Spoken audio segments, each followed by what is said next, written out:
Hello viewers, welcome to my channel রিতাস UK kitchen. আজ আমি vegetable সামোসার একটি রেসিপি আপনাদের সাথে শেয়ার করব। আশা করি আপনাদের সকলের ভালো লাগবে। সামোসার ভিতর পুরের জন্য আমি প্রথমে এই বাদাম তেলের ভিতর ভালো করে ভেজে নেব। একেবারে লো ফ্লেমে বাদাম ভেজে নিতে হবে।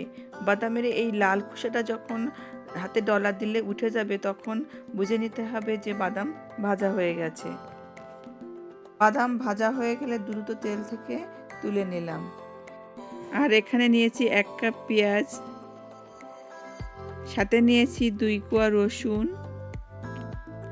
এবং 2 ইঞ্চি লম্বা আদা। এখানে সব কিছুই খুব মিহি করে কেটে নিয়েছি। আর নিয়েছি একটি গাজর, একটি মাঝারি সাইজের আলু, সাথে নিয়েছি 1 কাপ পরিমাণ ফুলকপি এবং হাফ কাপ মটরশুঁটি। কড়াইতে প্রথমে 1/4 কাপ তেল নিয়ে তেল একটু গরম হলে তার ভিতর দিয়ে দিলাম রসুন এবং আদা এবং রসুন কয়েক সেকেন্ড ভেজে নেওয়ার পর এর ভিতর দিয়ে দিলাম পেঁয়াজ। মিডিয়াম ফ্লেমে পেঁয়াজ আমি 3 থেকে 4 মিনিট ভেজে নেব। পেঁয়াজ 3 মিনিট ভেজে নেওয়ার পর এর সাথে এখন দিয়ে দিলাম ফুলকপি এবং মটরশুঁটি। ফুলকপি এবং মটরশুঁটিও আমি 3 থেকে 4 মিনিট ভালো করে ভেজে নেব পেঁয়াজের সাথে।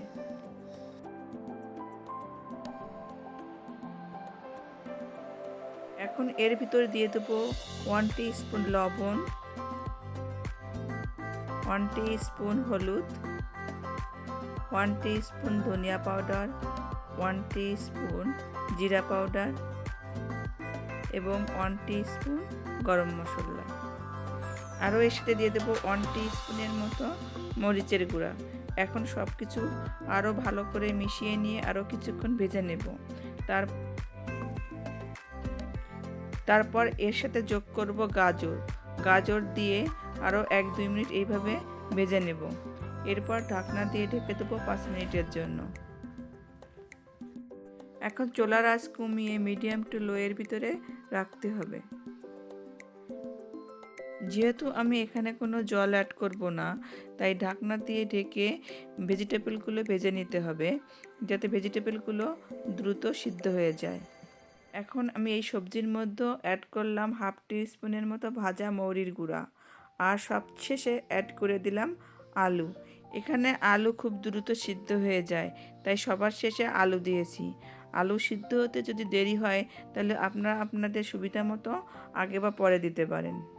গাজর 80% সিদ্ধ হলেই আলু দিতে হবে। আমি এই পর্যায়ে লবণ টেস্ট করে দেখেছি, লবণ একটু কম ছিল, তাই আবারও 1/2 টিস্পুনের মতো লবণ অ্যাড করলাম। ভেজিটেবলগুলো সিদ্ধ না হওয়া পর্যন্ত আমি আবারও ঢাকনা দিয়ে ঢেকে দিলাম। ভেজিটেবলগুলো এমনভাবে সিদ্ধ হবে যাতে দেখতে আস্তেও থাকে, আবার টিপ দিলে গলেও যায়। এখানে সব ভেজিটেবল সিদ্ধ হয়ে গেছে, তাই সবশেষে যোগ করলাম 1/2 টিস্পুন ভাজা জিরের গুঁড়া এবং 1/2 টিস্পুন গরম মশলা, আর তার সাথে দিয়ে দিলাম 1 টিস্পুনের মতো ঘি। আবারও সব কিছু নেড়ে চেড়ে মিশিয়ে দিয়ে সবশেষে দিয়ে দিলাম সেই ভেজে রাখা বাদাম। ভেজিটেবল সামোসার ভিতর যে পুর দেবো সেই পুর আমার তৈরি হয়ে গেছে। এখন সব কিছু নেড়ে চেড়ে বোলের ভিতর নিয়ে নিলাম। পুর একটু ঠান্ডা হলে এখন নিয়ে নেব পেস্ট্রি শিট। পেস্ট্রি শিটের 2 সাইড থেকে এভাবে আমি প্রথমে কেটে নিলাম।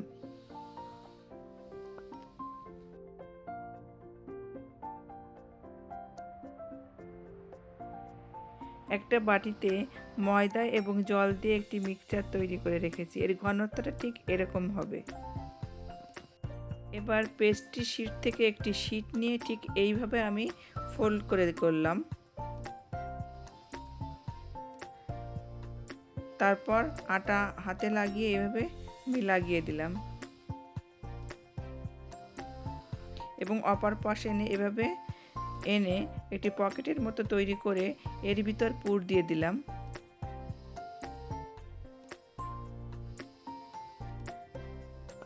তারপর আবারও আমি এখানে আটা লাগিয়ে এর মুখটা বন্ধ করে দিলাম।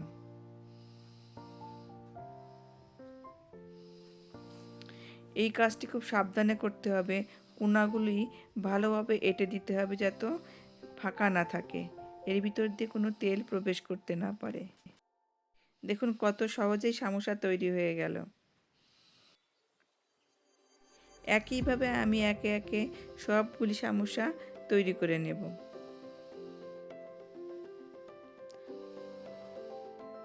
এই দুই সাইড সমান থাকবে।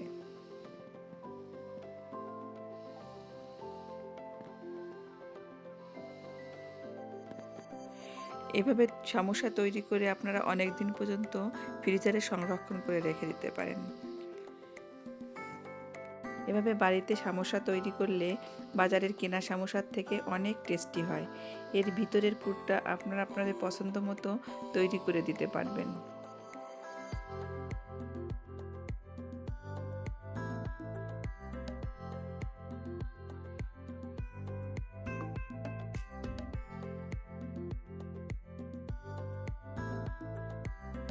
এভাবে একে একে আমি সমস্ত সমস্যাগুলো তৈরি করে নিয়েছি।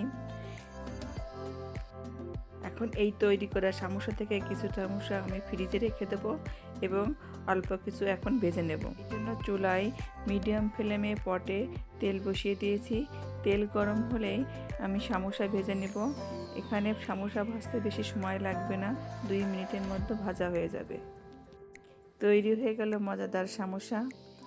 আশা করি রেসিপিটি আপনাদের ভালো লেগেছে। যদি ভালো লেগে থাকে বাড়িতে অবশ্যই তৈরি করবেন। ভিডিওটি ভালো লাগলে লাইক শেয়ার দিয়ে আমার পাশে থাকবেন। আবার ফিরে আসব নতুন কোনো ভিডিওতে, নতুন কোনো রেসিপি নিয়ে আপনাদের মাঝে। ততক্ষণ ভালো থাকুন, সুস্থ থাকুন। ধন্যবাদ।